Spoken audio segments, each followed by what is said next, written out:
ta mère. Et il dit à Marie, sa mère, voici ton fils. Le Christ, il veut assurer la continuité du bonheur de cette femme. Un fils doit assurer la continuité du bonheur de sa mère. Jésus ne se voit pas. Est-ce qu'on est ensemble? Vous êtes sans oublier que dès qu'on a parlé de Joseph, il a amené Jésus en Égypte. Et qu'on a parlé de lui un tout petit peu comme charpentier, c'était fini. Il n'y a plus d'autres textes qui me parlent de Joseph. Mais il y a beaucoup de textes qui me parlent de Jésus et de sa mère. Une mère qui a toujours accompagné son fils. Et jusqu'à quoi? Au retour, qu'est-ce que le fils peut faire pour sa mère? Assurer la continuité du bonheur. Moi, je m'en vais, mais je ne veux pas que ma mère souffre de la solitude. Joseph n'est plus. Je ne veux pas que ma mère souffre. Elle manque de tout. Il faut que j'assure. Jean, es-tu capable de prendre soin de maman? C'est de cela que Jésus parle. Jean, es-tu capable de prendre soin de ma mère comme moi je m'en vais?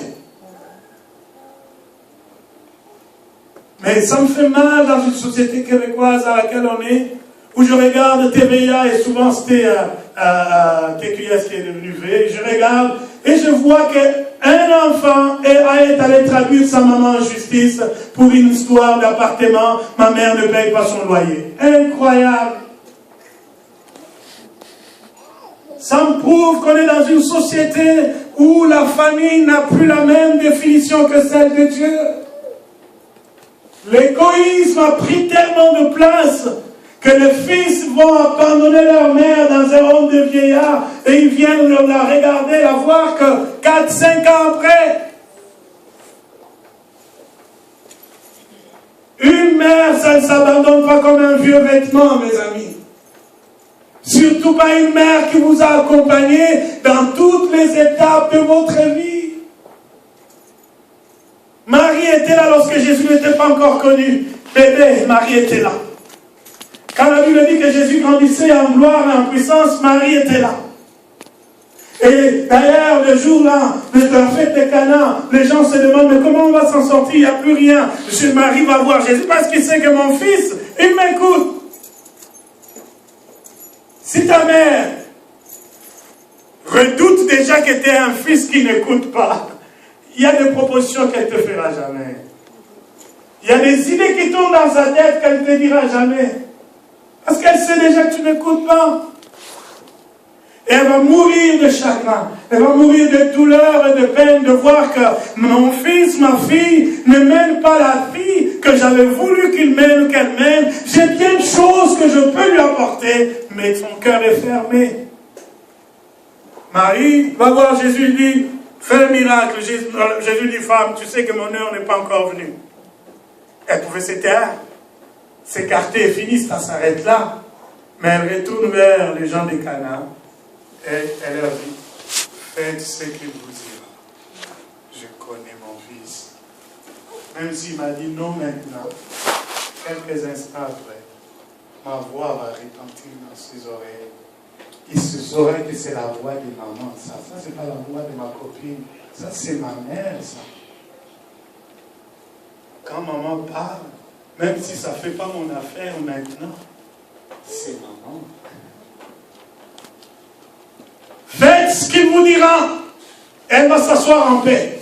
Et Jésus dit, amenez les jarres, remplissez d'eau. Et il fait le miracle. Mais il avait dit non, avant, ne fais pas mon affaire. Si ça fait le bonheur de ma mère, je vais le faire. Parce que souvent la mère va te demander des choses que tu n'aimerais pas faire devant tes amis. Maman, je suis avec mes amis. Et alors, ça veut dire quoi? Est-ce que tes amis valent mieux que ta mère? Mes amis, est-ce que vous pouvez m'attendre 2 secondes? Je dois faire le bonheur de ma mère en instant. Je fais ce que j'ai à faire avec ma mère et j'aurai toujours mes amis avec moi. Est-ce que quelqu'un est avec moi? Une mère, on la valorise. Dans le parler, l'attitude, les gestes, on la valorise. Elle peut avoir beaucoup de choses à te communiquer, mais sois disposé à écouter. Si tu n'écoutes pas, surtout que dans une société comme celle-ci, où la télé, l'Internet, l'iPad et tout ce que vous voulez ont pris tellement de place que les échanges en famille n'existent plus, cette génération va cogner le mur. Parce que cette génération ignore énormément de choses sur les principes du bonheur. Les gens ne se parlent plus.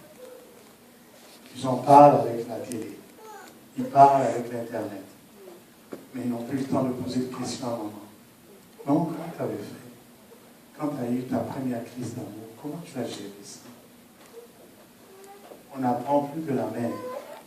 On apprend dans la cour de l'école. On apprend au cégep des choses teintées de toutes sortes de mensonges et de récits. La vérité, c'est celle que tu as laissée à la maison. Prends le temps de discuter avec maman. Elle te dira les vraies affaires. Amen. Je vais finir. C'est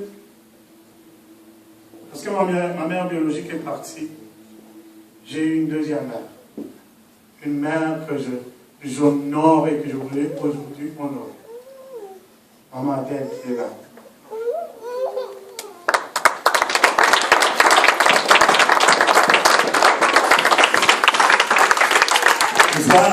Les frères ne m'ont jamais entendu parler comme je le dis maintenant.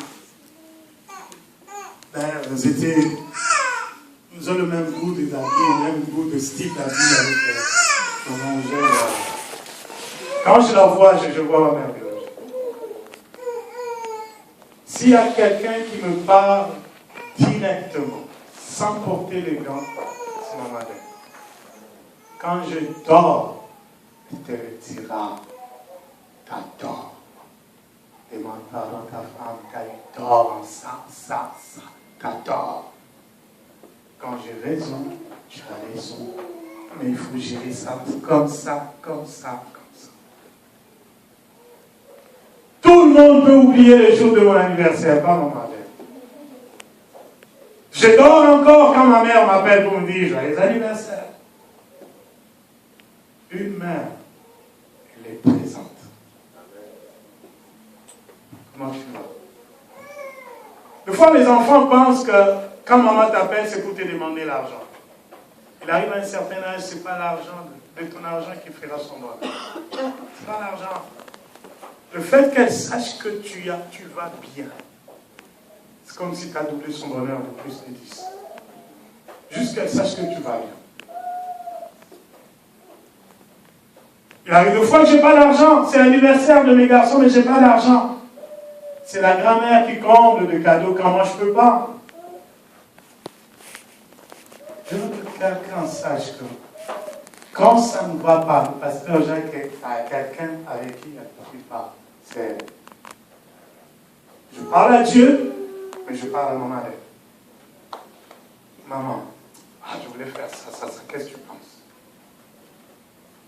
Dans la vie, tu ne peux pas vivre comme un électron libre, solo, seul. Tu commettras des erreurs. Si tu perds de vue que le chemin par lequel tu es passé, quelqu'un était déjà passé par là avant, tu croiras que tu es le meilleur, et pourtant tu es parmi les derniers.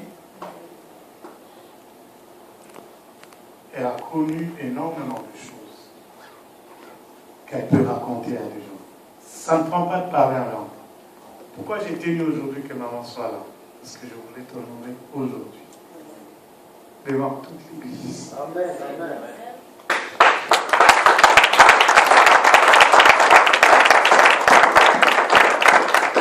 Et enseigner à mes frères, enseigner aux bien-aimés dans la foi. Si tu as ta mère qui est encore vivante, apprécie le temps que Dieu te prête de vivre avec elle. Parce qu'il y aura des moments où tu voudras parler à quelqu'un. Elle sera plus là.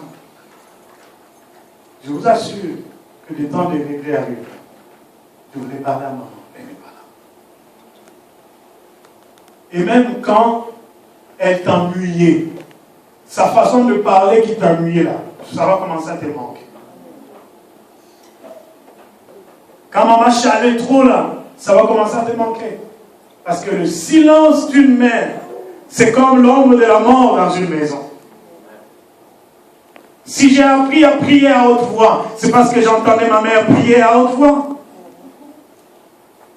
Si j'ai appris qu'on s'excuse, c'est parce que j'ai entendu ma mère s'excuser. Et ajouter à la liste, pour qu'aujourd'hui, tu te tiennes debout comme moi, qu'on prenne quelques secondes, qu'on acclame Dieu pour les mères qui nous avaient aidés. On se lève ensemble, on va acclamer Dieu ensemble debout pour les mères qui nous avaient aidés. Et s'il y en a qui sont encore en vie, parle à Dieu pour ta mère. Seigneur, montre-moi, qu'est-ce que je peux faire pour que ma mère soit heureuse? Qu'est-ce que je peux faire pour la valoriser? S'il n'y en a plus, Seigneur, donne-moi une mère, une dame qui peut avoir les valeurs de Naomi. Naomi a perdu tous ses enfants. Mais ce n'est pas pour autant qu'elle n'était plus mère. La Bible dit qu'elle a adopté Ruth comme sa fille. Elle fait la même chose que la mère de fils de Zébédée a fait. Elle récrit, fais cela, et tu verras. Même si tu n'as plus de mère biologique, Dieu a toujours pourvu, parce qu'on dit qu'il est le maître de toute provision, il a toujours pourvu que sur terre, il y ait une femme qui peut jouer le rôle de mère pour toi, qui va t'aider à rentrer dans ta destinée, et qui pourrait être une mère spirituelle, une mère biologique, une mère physique, mais je veux que tes yeux s'ouvrent à toutes les opportunités que Dieu donne pour que quelqu'un vienne te secourir et que tu touches à ces opportunités-là. Prions pour notre destinée. Seigneur,